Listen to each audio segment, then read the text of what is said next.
Bomb लावूया, आमच्या काकाचं दार वाजवतं, त्यांना घाबरूया.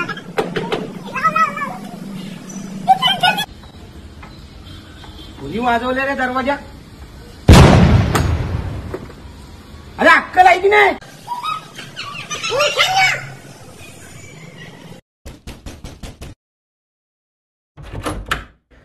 नमस्कार काका, ओळखलत का? कोण? लहानपणी तुमच्या घराच्या बाहेर आम्ही फटाके वाजून पळायचो. त्रास द्यायचा तुम्ही. आज पण तुमच्यासाठी काहीतरी आणले. काय? हे बघा.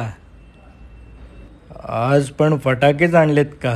नाही नाही नाही, अहो हे रुचॉक्सचे स्पेशल दिवाळीसाठी तयार केलेले फटाक्यांसारखे दिसणारे चॉकलेट्स आहेत. आणि एवढंच नाही, तर रुचॉक्सनी स्पेशल दिवाळीसाठी चॉकलेट्सनी भरलेला आकाश कंदील सुद्धा तयार केलाय. हॅप्पी दिवाळी काका. हॅप्पी दिवाळी.